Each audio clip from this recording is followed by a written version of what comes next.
Hello नमस्कार, welcome to Inculcate Learning DElEd course 506। हम discuss कर रहे हैं 12th unit 4th block. Fourth block में हमने गर्ल चाइल्ड और चाइल्ड राइट को डिस्कस किया है। आज ये 12th यूनिट है और इसके बाद 13th यूनिट के बाद ये कोर्स भी फिनिश हो जाएगा, कंप्लीट हो जाएगा आपका, और ये ब्लॉक तो ऑब्वियसली कंप्लीट हो जाएगा। 12th यूनिट में हम एम्पावरिंग गर्ल चिल्ड्रन, जो एम्पावरमेंट होती क्या है, गर्ल एम्पावरमेंट या वुमेन एम्पावरमेंट की बात क्यों करते हैं, बहुत इंपॉर्टेंट टॉपिक है। अगर कॉन्सेप्चुअल लेवल से देखा जाए तो समझने की ज़रूरत है। कई बार हमें ये होता है कि हाँ, हम मतलब भाई कोई भी इंसान जो है वो गर्ल एम्पावरमेंट की या वुमेन एम्पावरमेंट की बात करता घूम रहा है, लेकिन उसको एक्चुअल में एम्पावर्ड का मतलब ही नहीं पता क्या होता है। ओके, सो वही एम्पावरमेंट से लेके कंप्लीटली और पर्टिकुलरली इसमें आपके जो एनजीओज हैं या आपकी सरकार है या जो है लोकल बॉडीज हैं या टीचर्स हैं, उनका क्या रोल रहता है एम्पावरमेंट में, वो डिस्कस करेंगे। ठीक है, this is presented by me Raveena. Videos informative लगे तो इनकलकेट लर्निंग को लाइक शेयर सब्सक्राइब कर दीजिएगा। It's absolutely free. So free में इतना तो बनता है कि आप लाइक शेयर सब्सक्राइब कर दें। कॉन्सेप्ट ऑफ एम्पावरमेंट की अगर बात करें, सो एम्पावरमेंट प्रीफिक्स एम, जो ई एम है वो, यानी कि to power gives the meaning to make and cause to be. So empowerment का अगर आप ओवरऑल मतलब लगा के चलेंगे तो टू मेक पावरफुल, यानी जब हम बोलते हैं कि हमें गर्ल को या वुमेन को एम्पावर करना है, यानी कि उस एम्पावरमेंट में हम किस तरफ काम कर रहे हैं, उनको पावरफुल बनाने पे काम कर रहे हैं। अब पावरफुल का ये मतलब बिल्कुल नहीं है कि बिल्कुल डोले शोले बनाने हैं। ठीक है, पावरफुल का मतलब सीधा सीधा ये नहीं है कि आपको फिजिकली उनको करना है या आपको बिल्कुल ऐसे अथॉरिटेटिव वे में, जैसे पॉलिटिक्स में पावर चलती है ना, वैसे बनाना है। नहीं, यहाँ पे पावर जो है वो 4 अलग अलग तरीके से ऑपरेट हो सकता है। जो वर्ड पावर है ना, क्योंकि आइडिया ऑफ पावर ही तो है एम्पावरमेंट टर्म में के अंदर मेन चीज। सो वो आइडिया ऑफ पावर की अगर हम बात करें तो 4 तरीके की पावर हो सकती है। जैसे पावर ओवर, यानी इसमें पावर जो है क्या इन्वॉल्व करेगी कि एक रिलेशनशिप में एक इंसान डोमिनेशन वाली स्टेज पे है और एक जिसको डोमिनेट किया जा रहा है। ठीक है, सो ये दो लोग हैं, इसके अंदर एक डोमिनेट कर रहा है और एक हो रहा है, तो ये क्या हो गई, पावर ओवर। यानी ये जो डोमिनेटिंग इंसान है, दिस डोमिनेटिंग इंसान powering over that other person, so वो पावर ओवर का मतलब हो गया। देन है पावर टू। सो पावर एक इसके पावर टू मतलब किसी को आप डिसीजन मेकिंग अथॉरिटी दे रहे हो। ठीक है, कि ये जो पावर है घर में, मान लो कि खाना क्या बनेगा आज, पापा के लिए, पापा डिसाइड करेंगे। So this power has been given to father. Okay, so वो पावर टू हो गया कि किसी को आप कोई पर्टिकुलर डिसीजन मेकिंग की पावर दे रहे हैं। देन पावर विद इन, तो ये आपके सेल्फ कॉन्फिडेंस से मैटर रिलेट करता है कि आपके अंदर की जो पावर है, यानी इसमें आप रेफर करेंगे सेल्फ कॉन्फिडेंस को, सेल्फ अवेयरनेस को और असर्टिवनेस को। सो ये पावर विद इन, जैसे इंटर और इंट्रा का डिफरेंस पढ़ते हैं ना हम, कि इंटर कम्युनिकेशन, इंट्रा कम्युनिकेशन, तो इंट्रा मतलब विद इन की बात हो रही है, आगे कोई भी वर्ड लग जाए, चाहे कम्युनिकेशन हो चाहे कुछ और हो, और इंटर में दो अलग अलग लोगों की बात हो रही है। सो पावर ओवर में दो अलग अलग लोगों की बात हो रही है, एक डोमिनेट करने वाले की, क्योंकि किसी के ऊपर तो करेगा ना, सो वो डोमिनेटिंग इंसान power over other person. Power to जिसमें हम डिसीजन मेकिंग अथॉरिटी दे रहे हैं, यानी आपको एक प्रॉब्लम सोल्व करने की, आप इसमें क्रिएटिव हो सकते हैं, कोई भी चीज हो सकती है। जैसे मैंने बोला कि आप फादर आज डिसाइड करेंगे कि क्या बनेगा घर में खाने में, सो वो डिसाइड करेंगे तो वो क्रिएटिव भी तो हो सकते हैं कि चलो खाना मैं बनाता हूँ और आज ये इस तरीके से बनेगा। सो वो डिसीजन मेकिंग में क्रिएटिव हो सकते हैं, but decision making authority is present. Power with in, अंदर से ही पावरफुल फील करना।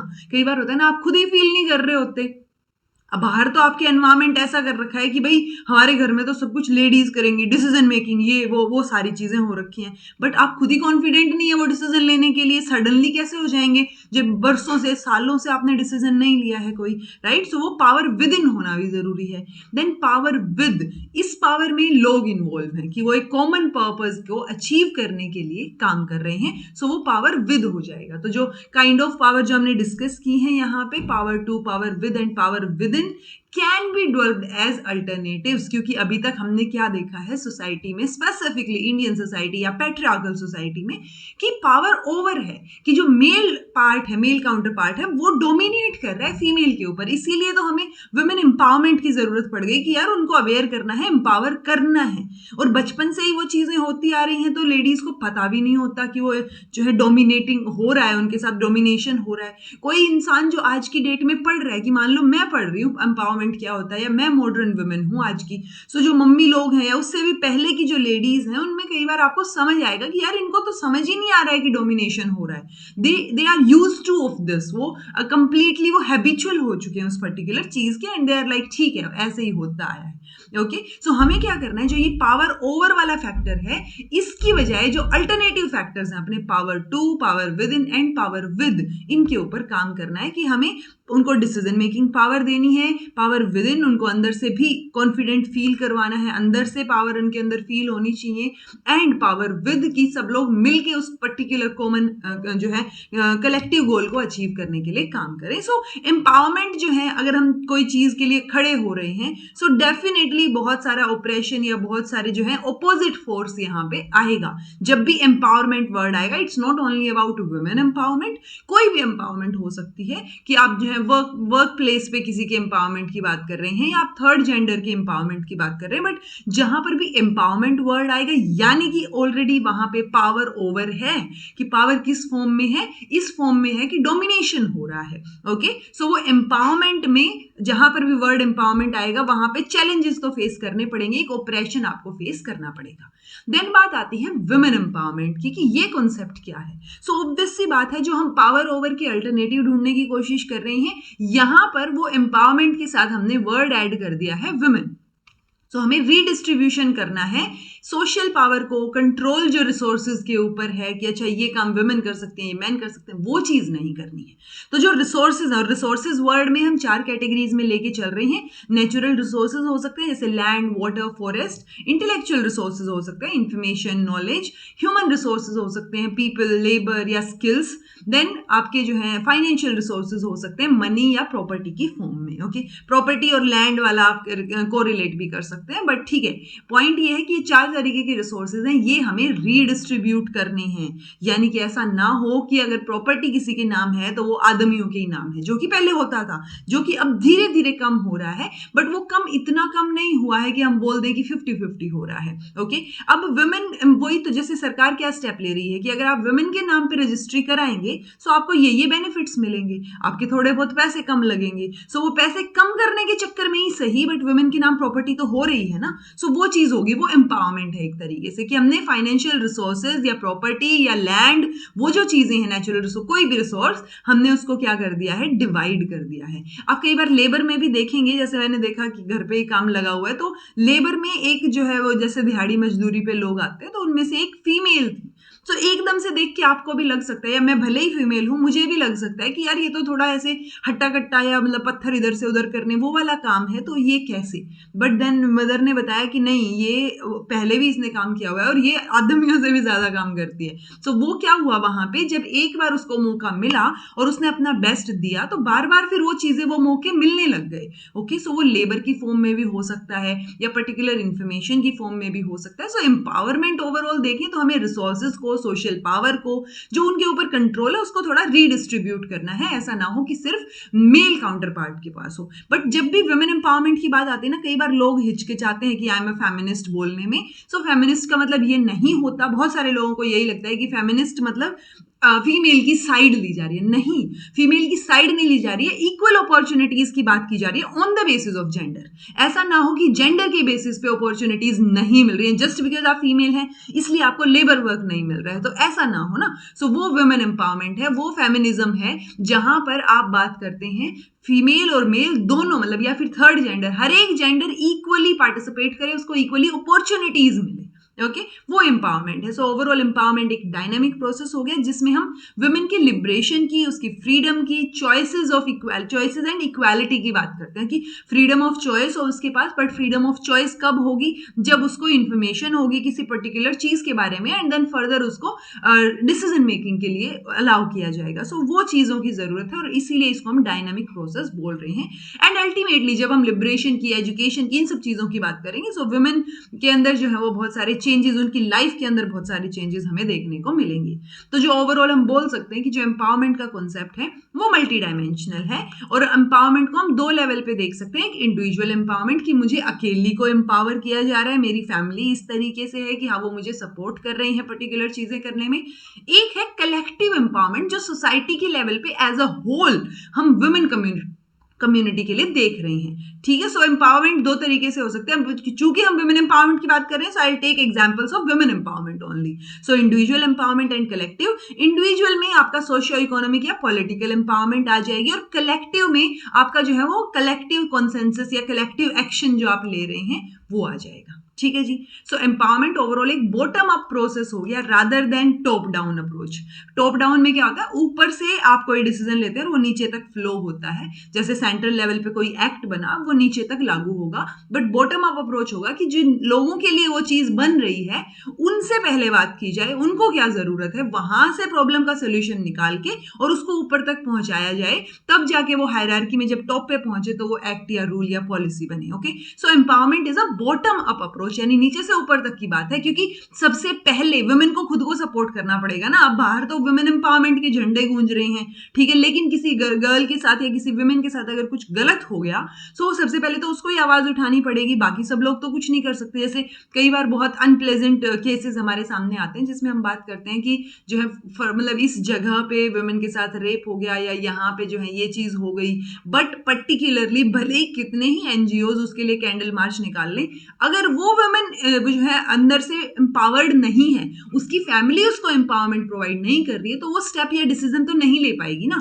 तो सबसे पहला काम क्या हो गया, अंदर से एम्पावर करना। तो वहां से इसलिए डाउन से टॉप ये बॉटम अप अप्रोच है कि सबसे पहले तो वुमेन के खुद के अंदर से ही होगी। जितने भी एक्सटर्नल इंटरवेंशन है वो तो इस प्रोसेस को सपोर्ट करेंगे, यानी बाहर से जो भी सर्कमस्टांसेस हम प्रोवाइड करेंगे ना वो तो फर्दर सपोर्ट के लिए है। एम्पावरमेंट को हम ये डिफाइन नहीं कर सकते कि कुछ स्पेसिफिक एक्टिविटी है या ये एंड रिजल्ट है, नहीं, ये एक कंप्लीट प्रोसेस है। और उस प्रोसेस में वुमेन सबसे पहले काम करेगी कि वो अपनी नीड्स के लिए, अपनी चीजों के लिए वोकलाइज हो, आवाज उठाए, एनालाइज करे चीजों को, क्या क्या चीजें हो रही है, उसके क्या इंटरेस्ट हैं, क्या चीजें इंपोज की जा रही हैं, क्या चीजें उसका मन है, इंटरेस्ट, सो वो सारी चीजें। सो इसलिए ये बॉटम अप अप्रोच है कि पहले तो आप खुद के लिए आवाज उठाइए ना, पहले आप खुद के लिए डिसाइड कीजिए कि आप क्या चाहते हैं, तब जाके आप जो है उस चीज के लिए जब आवाज उठाएंगे तो बाकी लोग साथ देंगे, तब जाके सोसाइटी में एम्पावरमेंट हमें देखने को मिलेगी। ओके, सो एम्पावरमेंट है कि नहीं है ये देखने के लिए क्या इंडिकेटर्स रहेंगे, तो बहुत सारे हैं, जैसे सेल्फ रिलायंट, अगर कोई वुमेन सेल्फ रिलायंट है, इकोनॉमिकली इंडिपेंडेंट है, हाईली सेल्फ एस्टीम्ड है, ठीक है, अपने राइट्स के बारे में अवेयर है, सोशल चेंज में पार्टिसिपेट कर रही है, बहुत सारे प्रोफेशंस में हम देख सकते हैं कि वुमेन की क्या भागीदारी है, ठीक है, डिसीजन मेकिंग प्रोसेस में उसका इन्वॉल्वमेंट है कि नहीं है, देन डेवलपमेंटल प्रोसेस में उसका इन्वॉल्वमेंट है कि नहीं है। तो अगर ये सारी चीजें हमें पॉजिटिवली नजर आ रही हैं तो दैट मीन्स वुमेन एम्पावरमेंट है, अदरवाइज नहीं है। अगर वो सेल्फ रिलायंट नहीं है, कॉन्फिडेंट नहीं है, सेल्फ एस्टीम नहीं है, कहीं इकोनॉमिकली भी इंडिपेंडेंट नहीं है, फाइनेंशियली इंडिपेंडेंट नहीं है, तो वो सारी चीजें जब एक साथ मिलेंगी ना तब हमें समझ आएगा कि वुमेन एम्पावरमेंट है कि नहीं है। तो ये एक तरीके से इंडिकेट करते हुए फैक्टर्स हो गए जिनको हम इंडिकेटर्स बोल रहे हैं। ओके, बट क्या जरूरत है, मतलब इतनी देर से मैं बोले जा रही हूँ कि वुमेन एम्पावरमेंट अंदर से स्ट्रॉन्ग वगैरह वगैरह, तो एम्पावरमेंट की जरूरत क्या है। तो देखो हमारे कॉन्स्टिट्यूशन में भी जो है जेंडर इक्वालिटी पॉइंट ये है कि पहले नहीं थी, इसीलिए तो बात की गई ना, पहले जो है वो डिस्क्रिमिनेशन होता था, इसीलिए तो आर्टिकल 17 लिखा गया कि अबोलिशन ऑफ डिस्क्रिमिनेशन, कि किसी भी फॉर्म में डिस्क्रिमिनेशन नहीं हो सकता, इधर it is on the basis of gender और it is on the basis of caste और स्टेटस, किसी भी बेसिस पे, राइट। सो वो कॉन्स्टिट्यूशन में अगर कोई चीज लिखी गई है तो बस आप इतना इमेजिन कीजिए कि कोई चीज इतनी प्रोमिनेंट थी, इतनी ज्यादा डिस्क्रिमिनेशन या इतनी लेस एम्पावरमेंट थी या वुमेन के ऊपर पावर ओवर था, डोमिनेशन थी, कि वो हमें कॉन्स्टिट्यूशन में लिखनी पड़ी। सो वो बहुत बड़ी सोचने वाली बात है, तो जरूरत तो है। मेन कॉन्स्टेंट क्या है, मेन दिक्कत क्या आ रही है, अवेयरनेस और एजुकेशन की दिक्कत आ रही है कि उनको पता ही नहीं है कि उनके राइट्स क्या हैं, उनको पता ही नहीं, मतलब अगर उनके लिए कोई चीज की जा रही है घर में और उनके ऊपर एहसान जताया जा रहा है तो उनको ये भी नहीं पता कि it is the basic right, ये तो होना चाहिए एक अच्छी लाइफ के लिए, राइट। सो उन बैरियर्स को तोड़ने के लिए जो ऑलरेडी ट्रेडिशनल प्रैक्टिस में है हमारे पास, which come in the way of empowering girls, so उसके लिए हमें क्या करना पड़ेगा, पहले उसको एम्पावर करना पड़ेगा। तो जरूरत आ गई एम्पावरमेंट की, फ्रीडम ऑफ चॉइस देनी पड़ेगी वुमेन को, देनी पड़ेगी कि क्या, मतलब मिल जाएगी ऑटोमेटिकली, अगर आप अवेयर हैं और एजुकेटेड हैं तो फ्रीडम ऑफ चॉइस आपके पास रहेगी। डेवलपमेंटल प्रोस्पेक्टिव से देखें अगर हम, तो अगर आप अटेंशन दें थोड़ा सा, unless giving attention to 50% of excluded population, यानी आप इतने सारे लोगों को तो ऑलरेडी, कि आपके अगर 100 लोग हैं और उसमें से 50 भी फीमेल हैं तो 50% जो आपकी पॉपुलेशन है है उसमें तो आपने छोड़ दिया ना उनको। तो अब जब 50% पॉपुलेशन कुछ नहीं कर रही है, घर में बैठी है, डोमिनेशन हो रहा है, तो चलो उनके लिए तो खराब है ही है, नेशन के लिए भी तो खराब है भाई, डेवलपमेंट कैसे होगा, right. Then empowering girls is the utmost importance to achieve a gender equal society, यानी बहुत इंपॉर्टेंट है, जरूरत तो है, हर एस्पेक्ट में जरूरत है, चाहे वो कॉन्स्टिट्यूशनल एस्पेक्ट हो, सोसाइटी के लिए हो, डेवलपमेंट के लिए हो, नेशन के लिए हो, उनके खुद के लिए हो, तो जरूरत यहाँ पे है, वो हमें दिख रही है। अब एजुकेशन का क्या रोल रहेगा? सो देखो, एजुकेशन का रोल देखा जाए ना तो सब कुछ वहीं से शुरू होगा। अगर एजुकेशन है तो बाकी सारे के सारी जो है चीजें चेन रिएक्शन की तरह जुड़ती चली जाएंगी, कि एजुकेशन है तो वो इन्फॉर्म्ड होगी, इन्फॉर्म्ड है तो उसके पास राइट जो है वो अवेयर्ड होगी, अवेयर्ड होने के बाद जो है उसके पास राइट होगा, वो अपना अपने लिए वोकलाइज कर पाएगी, चीजों को आवाज उठा पाएगी, राइट। तो वो एजुकेशन से ही सारी चीजें शुरू होती हैं। इसीलिए आप कई बार देखेंगे कि घर में अगर लड़की अपने हक के लिए कई बार बोलने लग जाए, पैट्रियार्कल सोसाइटी में अगर थोड़ी सी पहले की भी बात करें और अभी भी बहुत सारी जगह पे बात करें, सो उनको उनका पहली स्टेटमेंट अगर आप सुनेंगे ना आसपास, तो इट इज लाइक ज्यादा पढ़ा दी, ठीक है, इतना नहीं पढ़ाना चाहिए था, ठीक है, वरना मतलब ठीक है शादी कर देनी चाहिए थी, क्यों ही पढ़ाया। सो वो पेरेंट्स अपने आप को कोसने लग जाते हैं कि अब ये खुद के डिसीजन लेने लग गई है, चाहे वो बेशक लॉजिकल हो, कोई मैटर नहीं करता, बट चूंकि वो पैट्रियार्कल सोसाइटी में होता आया है, सो वो एजुकेशन को कोसने लग जाएंगे, यानी कि एजुकेशन की वजह से कुछ तो बदलाव आया है, राइट। सो एजुकेशन का बहुत प्रोमिनेंट रोल रहेगा इसके अंदर। इन इंडिया जो फॉलिंग सेक्स रेशियो है वुमेन टू मेन का, या लिटरेसी रेट हमारी लो है, लाइफ एक्सपेक्टेंसी लो है, एम्प्लॉयमेंट है, मैटरनल मोर्टेलिटी बहुत ज्यादा, यानी मैटरनल मोर्टेलिटी मतलब जब बच्चे को जन्म देते हैं तो उस टाइम पे माँ का जो है मर जाना विद इन 1 ईयर को आई थिंक हम कंसीडर करते हैं कि उस टाइम पे अगर जो है वो मदर की डेथ हो जाती है, तो वो मोर्टेलिटी रेट ज्यादा है। लो मेडिकल फैसिलिटीज कंपैरेटिवली अभी भी लो है, और बहुत सारे एरियाज में तो लोएस्ट है देखा जाए तो। हाईएस्ट क्राइम रेट है अगेंस्ट वुमेन, जो हमने लास्ट टू लास्ट लेक्चर में पढ़ा भी था कि जितनी देर में हम बात कर रहे हैं, 10 मिनट में एक रेप हो रहा है, 15 मिनट में कोई डोगरी से मर रहा है, वो सारा स्टैट मैंने आपको दिखाया था, एंड वो बिल्कुल ऐसे दिल को दहला देने वाली सिचुएशन होती है अगर आप उसको फैक्चुअली एक्चुअल में सोचने लग जाएं। कई बार ये होता है ना कि किसी के मान लो 100 सब्सक्राइबर हैं, तो 100 सुनने में बहुत कम लगेगा, लेकिन आप 100 लोगों को इमेजिन कीजिए आपके सामने, तो वो भी बहुत लगेंगे, राइट। सो वही सिचुएशन है कि वो स्टैट देखने में आपको लग सकता है कि 15 मिनट में एक, ओके, बट जब आप सोचेंगे उसको कि 15 मिनट में एक मतलब घंटे में 4, 24 घंटे में कितने, सो वो स्टैट बिल्कुल ऐसे दिमाग हिला के रख देगा आपका, ओके। सो ये सारी की सारी चीजें जो हमने पढ़ी, ये लो इंडिकेटर्स हैं, मतलब सॉरी ये इंडिकेटर्स हैं लो स्टेटस के, ओके। और ये लो स्टेटस कहां से आ रहा है? जेंडर डिस्क्रिमिनेशन से आ रहा है। बहुत सारे डेवलपमेंटल इनिशिएटिव के बावजूद ये चीजें एग्जिस्ट करती हैं। रूरल एरियाज में बोल देते हैं हम ज्यादा एग्जिस्ट करती हैं, बट पढ़ी लिखी फैमिलीज में भी ये चीजें एग्जिस्ट करती हैं, ओके। आप लोगों में से बहुत सारे लोग इस चीज पे अग्री करेंगे।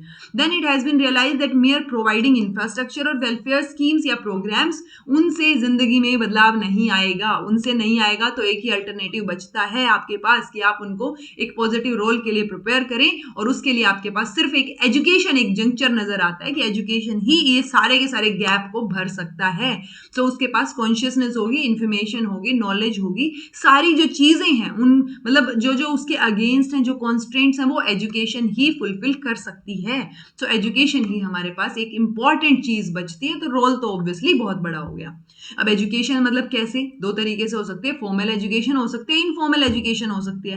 सो फॉर्मल एजुकेशन मतलब जो स्कूल से, कॉलेज से या एजुकेशनल इंस्टीट्यूशन से लिंक्ड है, ओके। जब आप जाके पढ़ रहे हैं स्पेसिफिकली कि मैं पीएचडी कर रही हूं, आप मास्टर्स कर रहे हैं, so that is formal education. So constitutional measure में ये चीज लिखी भी हुई है हमारे आर्टिकल 21A में। ये बता दीजिएगा आर्टिकल 21A कब जो है इंसर्ट किया गया और कौन से कॉन्स्टिट्यूशनल अमेंडमेंट के बाद इंसर्ट किया गया, ओके। सो 6 से 14 साल के एज ग्रुप के लिए compulsory free and compulsory education की बात हम करते हैं। सो फिर भी ये चीज है कि 6 से 14 साल के बच्चों के लिए आप जो है फ्री और कंपलसरी एजुकेशन प्रोवाइड करेंगे, this is the fundamental right of children. But उसके बावजूद भी लड़कियों को जो है लार्ज नंबर ऑफ गर्ल्स जो है वो आउट ऑफ स्कूल रह जाती हैं as compare to boys, okay. लड़कियों को फिर भी मतलब अगर किसी को ऑप्शन मिले ना कि एक लड़का आपके और एक लड़की, किसको स्कूल भेजोगे, तो आप अपने रिसोर्सेज के बेसिस पे लड़के को भेजोगे, क्योंकि लड़कियां तो पराया धन होती हैं। मतलब मैं कल ही एक जो है रील मैंने देखी, दैट गर्ल वाज लाइक बहुत स्वीट सी लड़की थी, और वो बोल रही कि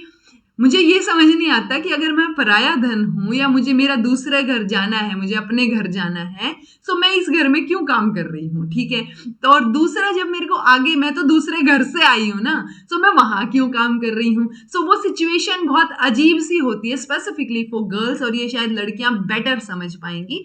एंड देन फर्दर अगर बात करें तो दो कैटेगरीज जो आपके पास हैं, हु नेवर अटेंडेड स्कूल या फिर जो ड्रॉप आउट है। एक तो जो गए ही नहीं है स्कूल, और एक जो गए हैं बट वापस आ गए हैं। वो एक मूवी में है ना कि आप कितने कितने तक पढ़े हैं, तो वो बोलते हैं 10 बजे तक पढ़े हैं। धमाल मूवी में था ये सीन, मुझे वो तो फनी सीन है, तो मुझे याद रहता है कि 10 बजे तक पढ़े हैं। तो वो 10 तक क्यों, क्योंकि 9 बजे मेरे को स्कूल छोड़ के आए और 10 बजे तक प्रिंसिपल को समझ आ गया कि मेरा कुछ नहीं होना, तो वो मुझे वापस घर छोड़ के गए।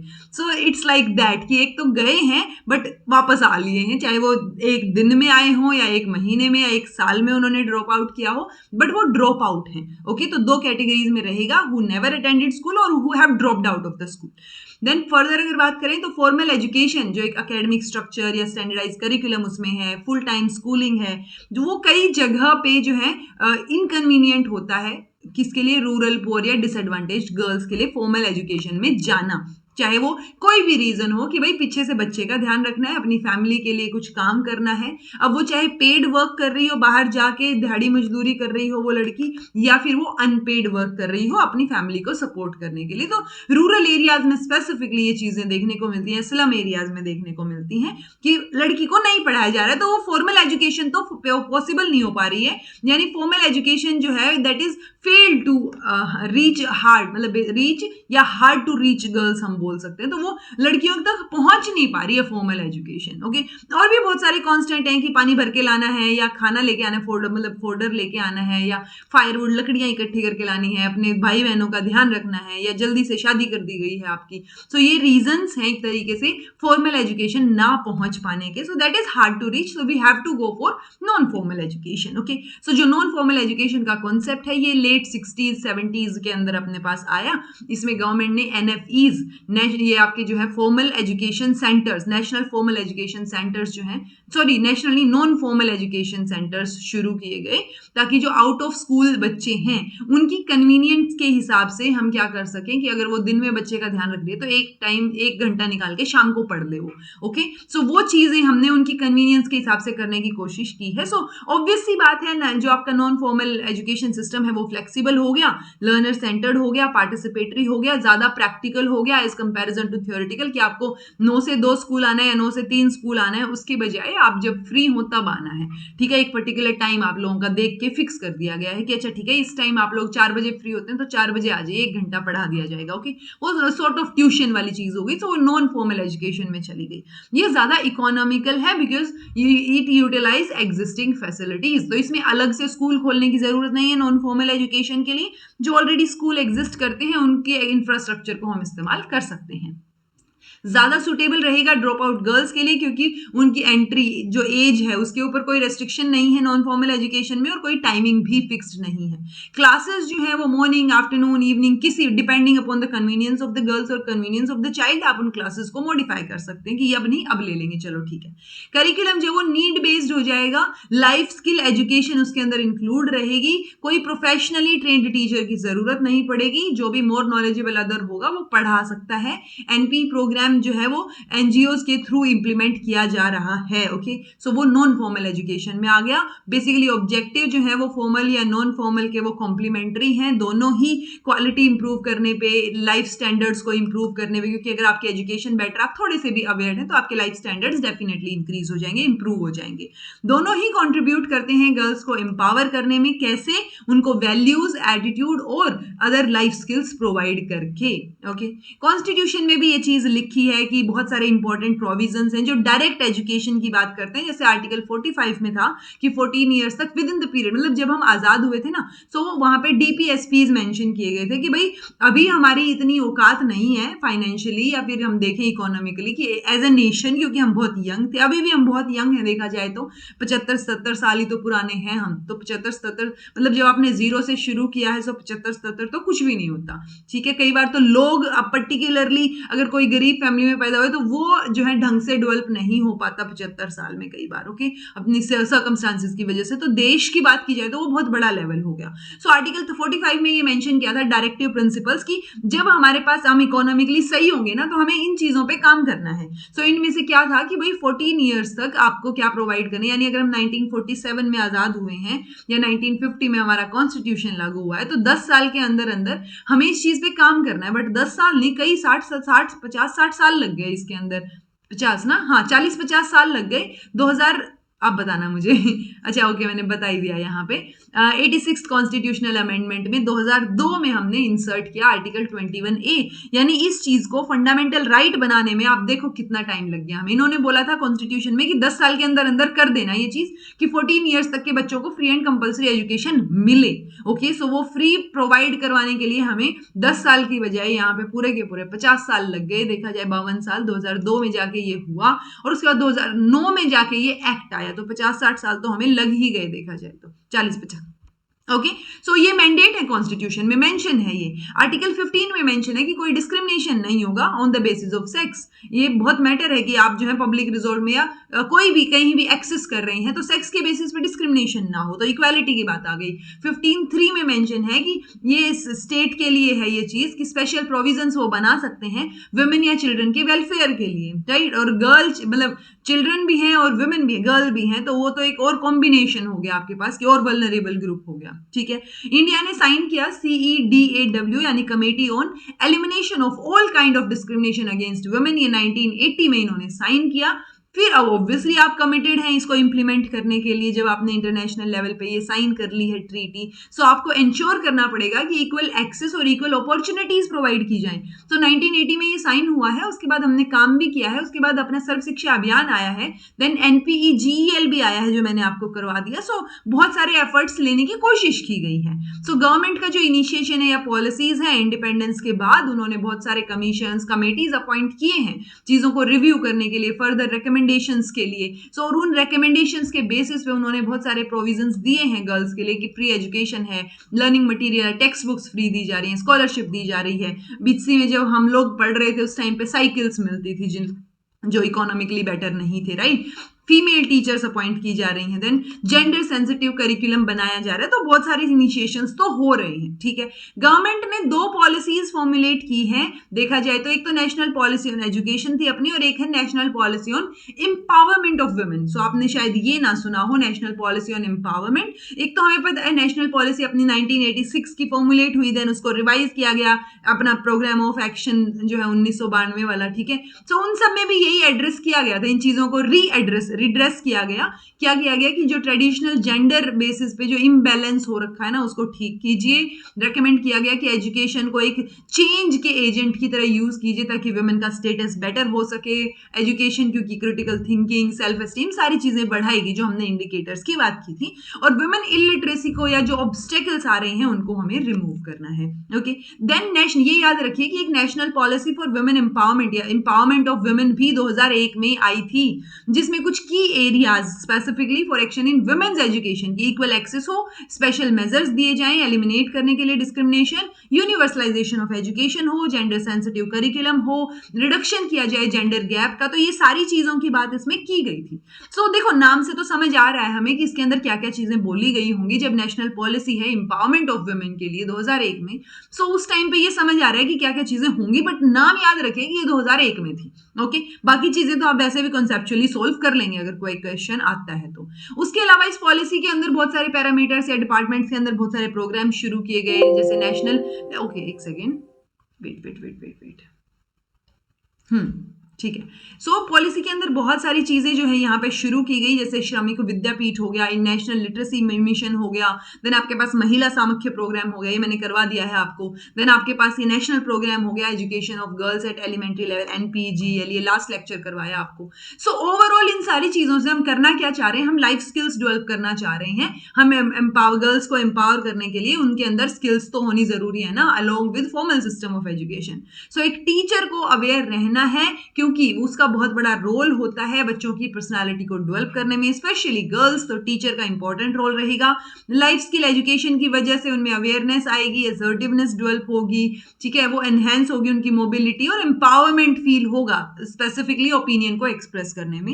उनका पार्टिसिपेशन भी हमें डिसीजंस में इंक्रीज देखने को मिलेगा और ये कैपेबिलिटी उनकी एनहेंस हो जाएगी सिचुएशन को कंट्रोल करने की। तो जो लाइफ स्किल ट्रेनिंग है उसके अंदर वोकेशनल ट्रेनिंग या बाकी ट्रेनिंग्स भी इन्वॉल्व हो जाएंगी। बहुत सारी नेशनल इंटरनेशनल ऑर्गेनाइजेशन फोकस करती हैं कि गर्ल्स में लाइफ स्किल एजुकेशन जो है वो प्रोवाइड की जाए। ऑब्जेक्टिव यही है कि आपको उनकी एबिलिटी डेवलप करनी है for adaptive and positive behaviour, कि लाइफ के प्रति और लाइफ में जो सिचुएशंस है उनके प्रति एक बेटर बिहेवियर हो। बट लाइफ स्किल्स होती क्या है? सो 10 कोर एरियाज हैं जो हमने पहले भी कई लेक्चर्स में डिस्कस किए हुए हैं, डिटेल में भी जब ये आई थिंक एसएसबी पीजीटी के लिए पढ़ाया था उस टाइम पे भी ये टॉपिक अपना आया था। सो 10 कोर एरियाज हैं, ये आप याद रख सकते हैं, कई बार पूछ लिया जाता है। और मुझे ये बताइएगा ये 10 कोर एरियाज जो हैं वो किसने दिए हैं? इंटरनेशनल लेवल की ऑर्गेनाइजेशंस हैं, तो एक बार सोचिए, देखिए और ढूंढ के मुझे बताइए। इजी सा है, मिल जाएगा, कोई बड़ी बात नहीं है। Okay, so problem solving, critical thinking, इनको 10 को याद रखिए थोड़ा सा कि क्या क्या चीजें आती हैं लाइफ स्किल्स में, कई बार पूछ लिया जाता है। सो ये एक्सपेक्ट किया जाता है कि ये जो स्किल्स है ना ये गर्ल्स के लिए इंपॉर्टेंट हैं, ये उनकी जो अपॉर्चुनिटीज की यूटिलाइजेशन है उसको ऑप्टिमम बनाएंगी, अल्टरनेटिव्स को एक्सप्लोर करने का उनको मौका देंगी और प्रॉपर डिसीजन मेकिंग वो कर पाएंगी। गवर्नमेंट का रोल क्या रहेगा? डेफिनेटली हाई प्रायोरिटी, मतलब एजुकेशन ऑफ गर्ल्स जो है वो क्या है, गवर्नमेंट के लिए हाई प्रायोरिटी पे है। 6 से 14 साल के बच्चों के लिए हमने ये कर दिया था, ये हमें पता है। Then again it is a repetitive point. ये भी रियलाइज किया गया कि एजुकेशन एक सोशल चेंज का टूल है जो बहुत जरूरी भी है, हमने देख लिया, इंपॉर्टेंट है। गर्ल एजुकेशन जो है उनको एम्पावर करेगी, ये चीज भी हमने देख ली। तो जो मिलेनियम डेवलपमेंट गोल्स थे, उसके बाद अब सस्टेनेबल डेवलपमेंट गोल्स हैं। अच्छा ये बता देना, जो मिलेनियम डेवलपमेंट गोल्स थे और जो सस्टेनेबल डेवलपमेंट गोल्स थे ये कब कब आए थे और इनमें कितने कितने गोल्स थे? दो चीजें बतानी है आपको, कि इनका ईयर बताना है और बताना है कि कितनी थी। इसको सक्सेसफुल बनाने के लिए और भी बहुत सारी चीजें की गई, बहुत सारे मेजर्स लिए गए इन ऑब्जेक्टिव्स को अचीव करने के लिए। जैसे फाइनेंसिंग प्रोवाइड करना गर्ल्स के लिए प्रायोरिटी बेसिस पे, इक्वल एक्सेस इंश्योर करना, एक्सेस से enrolment and then retention ensure करना, ऐसी पॉलिसीज बनाना, सभी स्टेक होल्डर्स को इंक्लूड करते हुए प्लानिंग करना, इंप्लीमेंट करना, ये सारी चीजें इंक्लूड करना, देन करिकुलम बेटर बनाना, ये काम गवर्नमेंट का है और ये ऑब्वियसली फिर उनका इंपॉर्टेंट रोल हो गया। प्रोविजंस बनाना, जैसे फ्री बुक्स देना, स्कॉलरशिप देना, बहुत सारी फैसिलिटीज प्रोवाइड करना, हॉस्टल्स प्रोवाइड करना, या फिर ट्रांसपोर्टेशन फैसिलिटीज जो है वो प्रोवाइड करना। रिक्रूटिंग 50% फीमेल टीचर्स, तो आप जो है 50-50 कीजिए कि 50% मेल 50% फीमेल। सो वो भी होता है फीमेल के लिए स्पेशल, कई बार सीट्स भी निकलती हैं। अगर आप DSSB में भी देखेंगे तो वो फीमेल और मेल के लिए अलग अलग सीट्स आपको मिलेंगी। सेंसिटाइज करना टीचर्स को, एजुकेटर्स को, प्लानर्स को जेंडर इश्यूज से रिलेटेड, क्योंकि जो टीचर भविष्य बना रहा है, क्लास में बैठा है, अगर उसी को नहीं पता और वही जेंडर के बेसिस पे या डिसेबिलिटी के बेसिस पे मजाक उड़ा रहा है, वो बहुत गलत चीज है। बट ट्रस्ट मी, छोटे लेवल से लेके बड़े लेवल तक टीचर्स भी आपको ऐसे देखने को मिल जाएंगे जो आपको किसी पर्टिकुलर चीज पे ऐसे खिल्ली उड़ाते हुए नजर आ जाएंगे, ठीक है। सो उनको सेंसिटाइज करना जरूरी है, क्योंकि एक बार जब आप उस पोजीशन में होते हैं ना, तो होती हैं बहुत सारी गलत चीजें भी देखने को मिलती हैं। सो वो सेंसिटाइज करना, टीचर्स को सेंसिटाइज करना बहुत जरूरी है। इनोवेटिव प्रोग्राम्स जो है उनको प्रमोट करना, रेगुलर या फिर पीरियोडिकल रिव्यूज जो है प्रोग्राम्स के वो करना। एनजीओज का क्या रोल रहेगा? तो देखो एनजीओज डायरेक्ट रिस्पॉन्सिबिलिटी तो स्टेट की नहीं निभा सकते, बट उनका रोल बहुत इंपॉर्टेंट रहेगा। वो एक एक्टिव पार्टनर की तरह काम कर सकते हैं, वो डायरेक्ट या पर्सनल कॉन्टेक्ट उनका कम्युनिटी के साथ होता है। सो वो एक क्लाइमेट क्रिएट कर सकते हैं कि वहां पे गर्ल एजुकेशन की डिमांड उठे और वो डिमांड फिर सरकार पूरी कर देगी, वो सिचुएशन है। सो अवेयरनेस जनरेशन में इनका काम रहेगा, क्योंकि ये सोसाइटी के साथ डायरेक्ट कनेक्टेड होते हैं। उनको गवर्नमेंट की जो इनिशिएटिव्स उनको सपोर्ट करने में ये हेल्प कर सकते हैं। इंप्लीमेंटिंग एजुकेशनल प्रोग्राम्स इंडिपेंडेंटली, बहुत सारे एनजीओज आपने ऐसे देखे होंगे, पर्टिकुलर फाउंडेशंस आपने देखे होंगे जिनके अपने पर्टिकुलर अलग से स्कूल्स होते हैं जहां पे वो चीजें प्रोवाइड करते हैं। एडवोकेसी हो सकती है कि जो भी चीजें ऑलरेडी चल रही हैं, जैसे प्रथम है, एकलव्य है, या महिला सामख्य है, या लोक जुम्बिश है, ये जो प्रोग्राम्स हैं एजुकेशन सेक्टर में, इनको सपोर्ट करना, एडवोकेट, उनके लिए एडवोकेट बनना, एक तरीके से वो एडवोकेसी रहेगा। एडवोकेसी का कॉन्सेप्ट भी मैंने आपको पहले पढ़ा रखा है। अगेन लोकल बॉडीज, कम्युनिटीज या जो एसडीएमसीज है उनका क्या रोल रहेगा? लोकल बॉडीज जैसे पंचायत होगी, कॉर्पोरेशन होगी, उनका भी डेफिनेटली इंपॉर्टेंट रोल रहेगा, क्योंकि जो सरकार बना रही है पॉलिसीज वो इंप्लीमेंट करेंगे ग्राउंड लेवल पे। देन जो उनके मेंबर्स हैं वो एक मोटिवेटर की तरह काम कर सकते हैं कि वो शुरू कर सकते हैं अपनी लड़कियों को स्कूल भेजना, ताकि बाकी लोग उनके देखा देखी में ही भेज दें। कम से कम वो सपोर्ट कर सकते हैं टीचर्स को कम्युनिटी मोबिलाइजेशन में, चीजों में पार्टिसिपेट करने में, क्योंकि कई बार होता है ना टीचर्स को अगर घर घर जाके भी चीजें समझानी है कुछ पर्टिकुलर कि भाई एजुकेशन कितनी इंपॉर्टेंट है, सो वहां पर कम्युनिटी का या जो मेंबर्स हैं लोकल बॉडीज के वो इंपॉर्टेंट होते हैं। कि भाई सरपंच साथ जा रहा है अगर, तो ऑब्वियसली थोड़ा सा इंपैक्ट पड़ेगा, क्योंकि सरपंच सबको जानता है, राइट। सो एक रिस्पॉन्सिबिलिटी हो जाती है लोकल बॉडीज की कि वो इंश्योर करें एजुकेशन और वेलफेयर किसका, वीकर सेक्शन का, जिसमें वीकर सेक्शन या वल्नरेबल सेक्शन में वुमेन आ जाती हैं। ओके, देन और भी जो प्रोग्राम्स हैं अलग अलग, जैसे ड्रिंकिंग वाटर की फैसिलिटी हो, वो सारी चीजें, ताकि बर्डन जो है ना गर्ल के ऊपर वो कम हो जाए थोड़ा सा। सो उनके वो अगर घर में अवेलेबल है पानी तो उसको पानी भरने नहीं जाना पड़ेगा ना, वो आ सकती है स्कूल, राइट। सो वो सारी चीजें आपको ध्यान रखनी है कि कुछ ऐसे प्रोविजंस जो है आप कर पाए। कम्युनिटी का एक्टिव पार्टिसिपेशन बहुत जरूरी है, क्योंकि अगर कम्युनिटी के लिए ही हम कुछ चीजें कर रहे हैं, इट्स लाइक अगर आप वुमेन के लिए कर रहे हो तो वुमेन का पार्टिसिपेशन तो जरूरी है ना। तो ये चीजें कम्युनिटी को बेटर करने के लिए हो रही है, तो उसका पार्टिसिपेशन तो बहुत जरूरी है। लोकल बॉडीज का फर्दर ये जो आपका स्कूल डेवलपमेंट और मॉनिटरिंग कमेटी है, वो भी एक फोरम है जहां पे मदर्स, रिप्रेजेंटेटिव, स्कूल स्टाफ वो सब इंटरेक्ट कर सकते हैं। सो ये सिर्फ स्कूल को ही हेल्प नहीं करेगा, ये बाकी चीजों को प्लान करने में, लोकली प्रॉब्लम सोल्व करने में भी हेल्प करेगा। ओके, ये इंफ्रास्ट्रक्चरल नीड्स जो है उनको आइडेंटिफाई कर सकती हैं ये बॉडीज की, अच्छा गर्ल्स के लिए टॉयलेट नहीं है, स्कूल में पीने का पानी नहीं है, सो वो रेकमेंड कर सकते हैं डिपार्टमेंट को फर्दर एक्शन के लिए। सो ये जो लोकल सपोर्ट है या रिसोर्सेज है उनको मोबिलाइज करने में, कि लोकल लेवल पे अभी गांव में जो है ग्रांट आई है तो वो प्रोवाइड कर सकते हैं। मान लो स्कूल के पास ग्रांट नहीं है पर सरपंच के पास है, तो वो चीजें प्रोवाइड कर सकता है। तो वो जो लोकल सपोर्ट है ना उसको मोबिलाइज करना, रिसोर्सेज को मोबिलाइज करना। देन फर्दर अगर स्कूल या टीचर की अगर हम बात करेंगे तो सोशल इंस्टीट्यूशन है स्कूल एक तरीके से, ठीक है, तो उनका बहुत बड़ा रोल होता है जेंडर आइडेंटिटी बनाने में एक तरीके से। सो इन्फ्लुएंस जो है ना टीचर्स का, वो बहुत एक चेंज एजेंट की तरह काम करेगा। हम उसको अंडर एस्टिमेट नहीं कर सकते हैं कि टीचर क्या ही कर लेगा, नहीं, एक टीचर भी बहुत कुछ कर सकता है एटलीस्ट अपने लेवल पे। ओके, जैसे मैं फ्री में आपको अगर पढ़ा रही हूं तो मैं अपने लेवल पे एटलीस्ट कुछ लोगों की जिंदगी को तो टच कर रही हूं ना, कि उनकी जिंदगी बेटर हो और उनको फ्री में एजुकेशन मिल सके, या जो कोचिंग वो बाहर जाके नहीं ले सकते पैसे देके वो कर सके, ठीक है। सो वो वहां पर टीचर का रोल बहुत इंपॉर्टेंट हो जाता है, बकायदा टीचर समझता हो उस चीज को। सो नीड है एक क्या करने की, माइंडसेट चेंज करने की, कि बच्चों में नए आइडियाज, नए थॉट्स, नई प्रैक्टिसेस, उन ट्रेडिशनल प्रैक्टिसेस को छोड़ के कैसे आ सकती हैं, ठीक है।